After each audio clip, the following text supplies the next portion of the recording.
Fala galera, tudo bem? O vídeo de hoje é sobre a agressividade humana. Diante do conflito iniciado pela Rússia contra a Ucrânia, vale a pena refletirmos por que fazemos tanta guerra.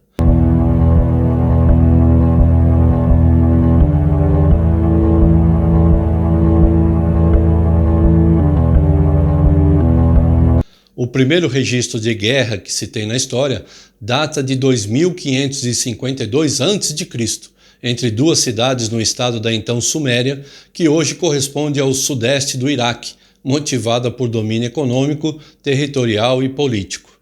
Nenhuma novidade.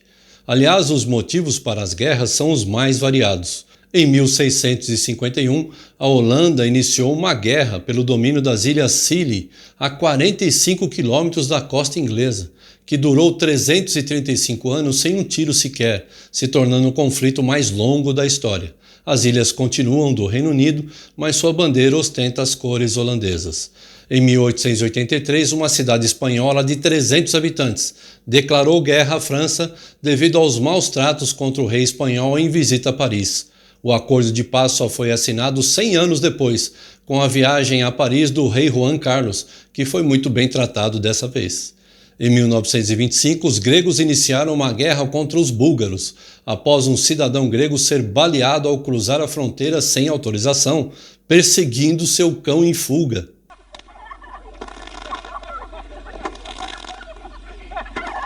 Em 1932, o exército australiano declarou guerra às aves emus, um dos símbolos do país, que migraram do interior para a Austrália Ocidental, passando a incomodar os agricultores da região. 2015. I don't understand. I'll slow down, okay?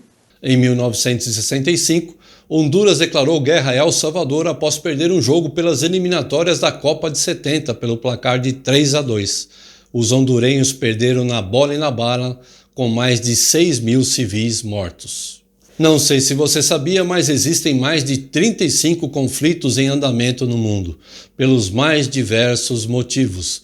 E só as 12 principais guerras da humanidade mataram mais de 380 milhões de pessoas. Guerras e conflitos habitam também o imaginário humano. Todas as civilizações conhecidas cultuam guerras mitológicas ou conflitos de final de mundo.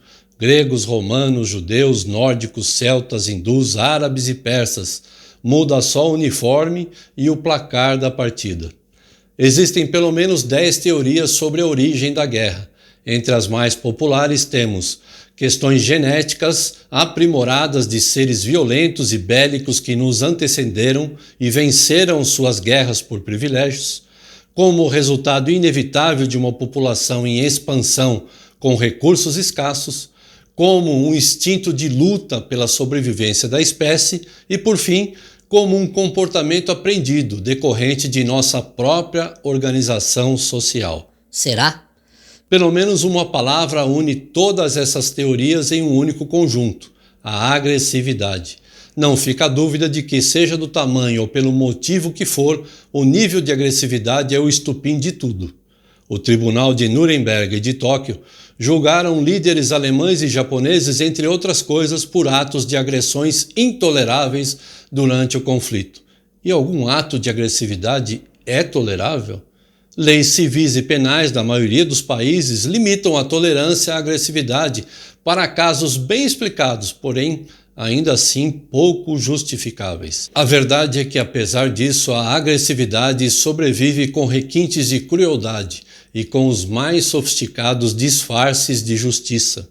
Mas por quê? Acredito que é em casa que se cria homens dispostos para a paz ou para a guerra, qualquer que seja a definição de casa ou de família.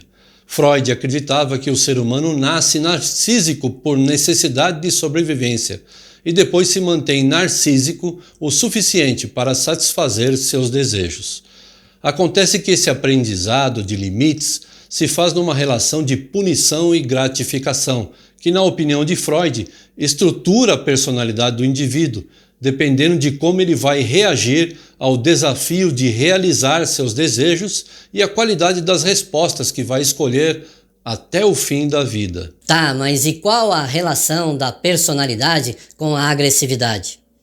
Vamos lá.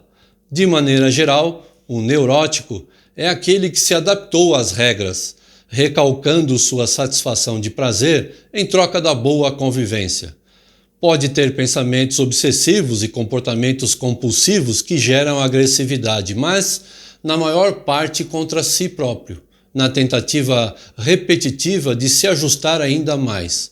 Prefere manter suas posições por meio da manifestação pacífica, a fim de não exceder ao limite. Pode ser um líder persuasivo até, porém necessita sempre de uma orientação superior para seguir. O psicopata desafiou as regras, negando as imposições sobre sua satisfação de prazer, criando alternativas particulares de atingir os seus objetivos, sem que seja percebido pela autoridade estabelecida. Prefere manter sua posição por meio da manifestação privada e sente prazer em exceder o limite sem ser descoberto. Dificilmente se expõe publicamente ou assume cargo de liderança, preferindo os bastidores, de onde pode dirigir o espetáculo. É o herói de todo neurótico, pois faz o que quer, sem nenhuma culpa. Por isso, o sucesso de personagens psicopatas em livros, filmes e documentários baseados na vida real. Quando agem de forma abusiva, podem ser extremamente agressivos. O psicótico se afastou das regras, rejeitando sua realidade de satisfação de prazer, criando uma dimensão segura para a realização dos seus desejos. Erroneamente generalizado como insano e desajustado, pode construir redes de influência amplas pela convicção com que defende seus delírios, pela proposta nirvânica de mundo ideal e humor elevado e excitado para a realização de suas manias. Adora palcos de qualquer tamanho e, quando líder, é um orador extraordinário motivado por objetivos megalomaníacos de salvador da pátria.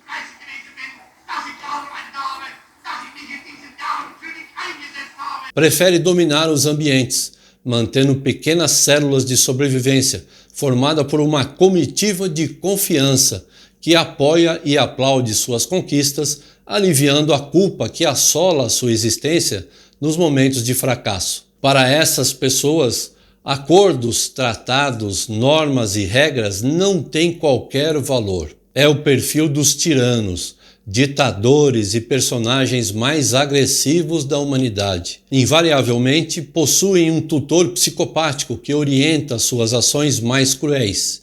É abertamente implacável com todos aqueles que ameaçam sua fragilidade, sejam familiares, amigos ou inimigos. Usa os que estão à sua volta como culpados de seus erros e assume todos os acertos como seus, a fim de manter a sua infalibilidade. Geralmente, psicóticos e psicopatas são estruturas de personalidade que não referem doenças a serem tratadas, e sim uma maneira específica de conviver com a realidade. Para episódios mais críticos, a periodicidade e a intensidade podem ser tratadas, mas sempre eles serão o que são. Para os que cometem crimes, estão sujeitos aos rigores da lei, que, como já vimos, não são capazes de alcançar a todos, até porque psicóticos e psicopatas estão também entre os que legislam ou judiciam.